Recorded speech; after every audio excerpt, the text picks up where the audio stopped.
Everyone in the city knew this house, even if they pretended they didn't.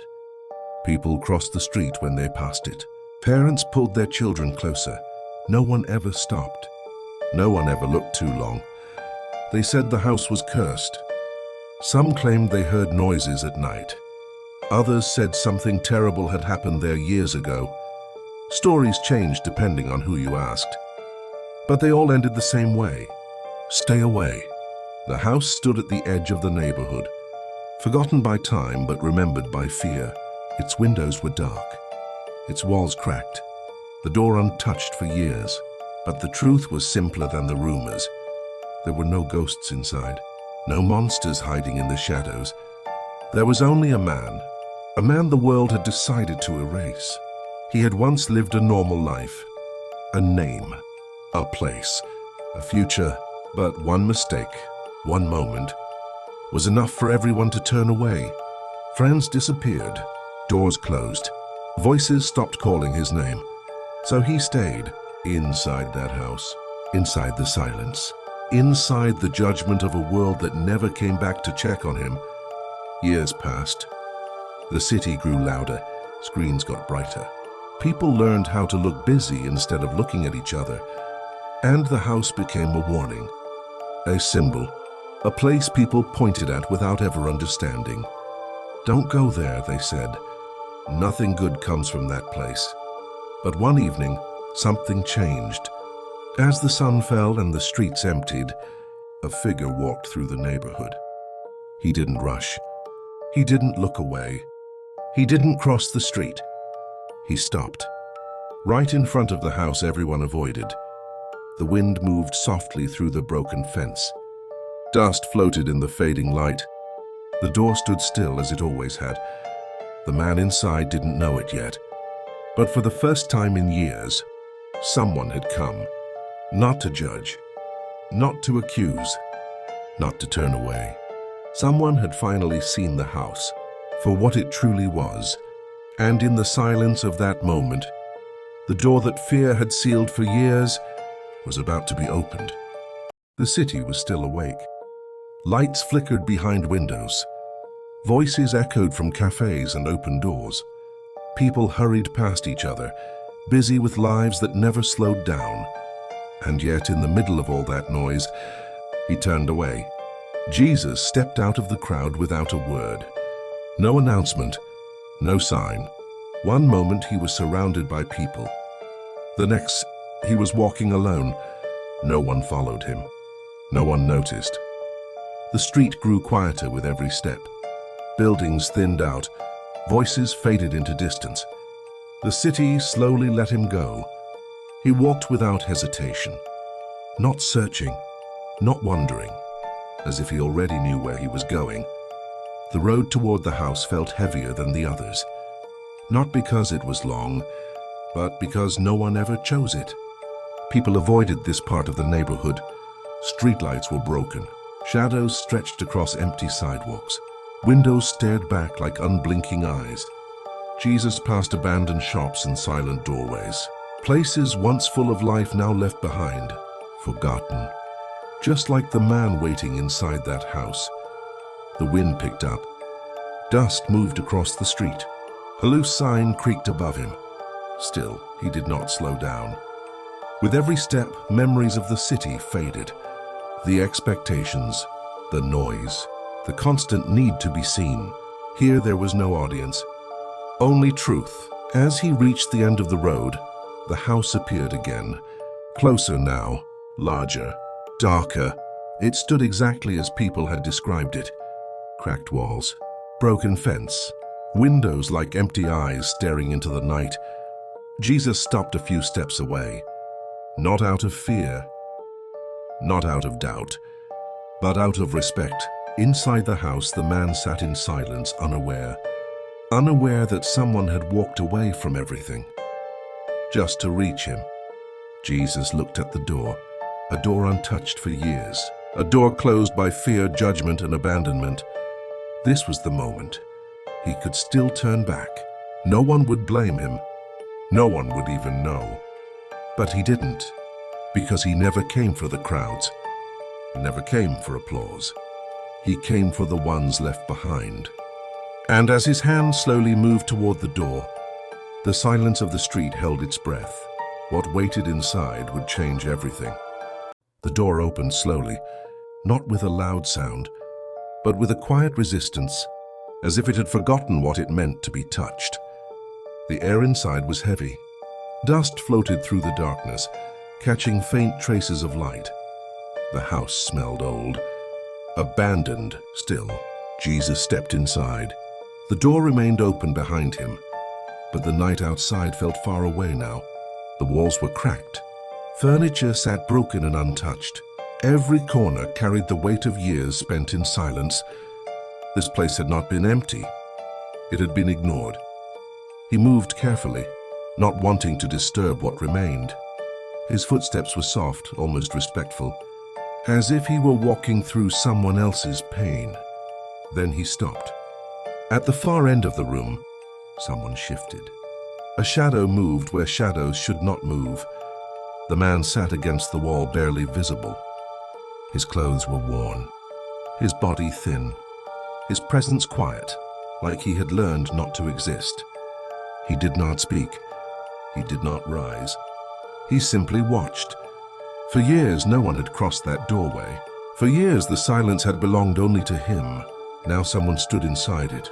The man's eyes followed Jesus carefully, not with anger, not with fear, but with confusion, as if he was trying to understand why this stranger had come so far just to stand there.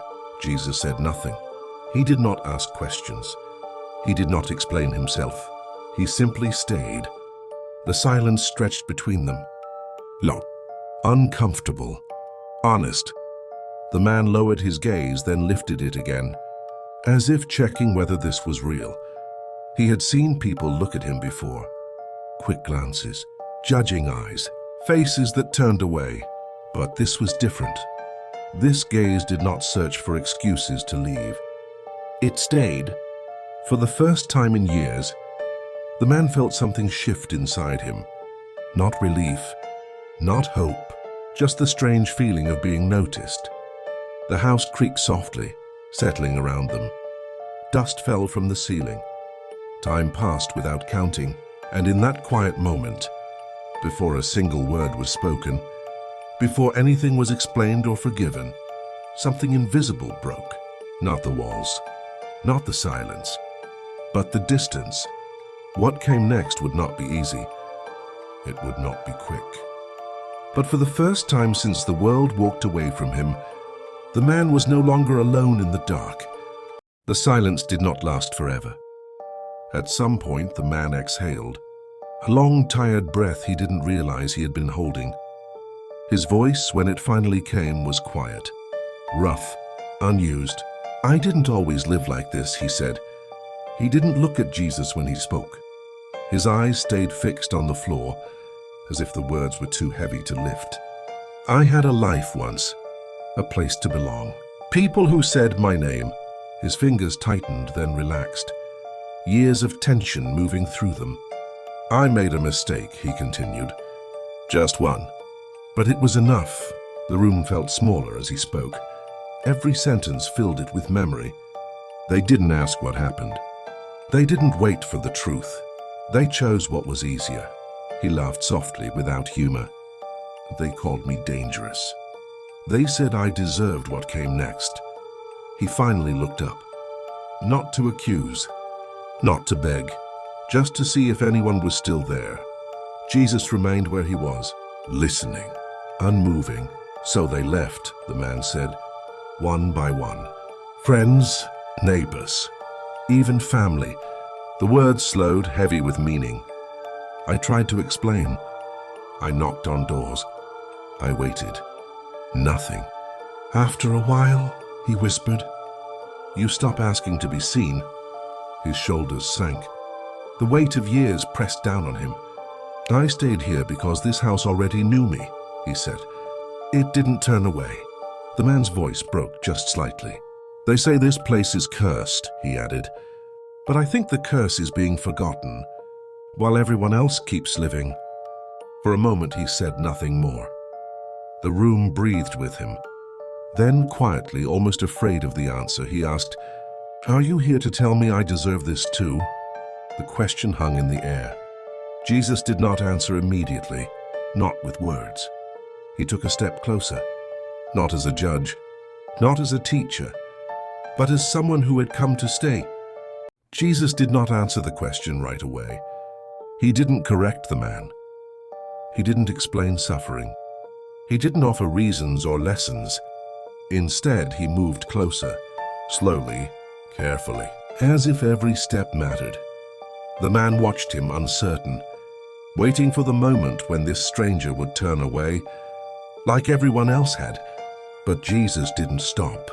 He lowered himself to the floor and sat beside the man, not above him, not in front of him, next to him. The space between them was small now, close enough to feel another presence, close enough to know you weren't alone. They sat in silence. The house did not change. The walls stayed cracked. The cold remained, but something else shifted. The man's breathing slowed. His shoulders, tense for years, dropped just a little. No one had sat with him like this before. No one had stayed without demanding explanations. Minutes passed, or maybe longer.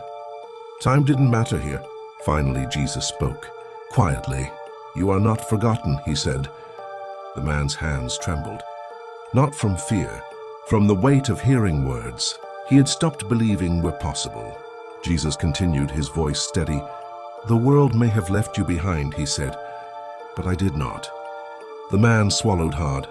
Tears welled in his eyes, but he did not wipe them away. "You think one mistake defines you," Jesus said. "You think abandonment is truth." He paused. "It is not."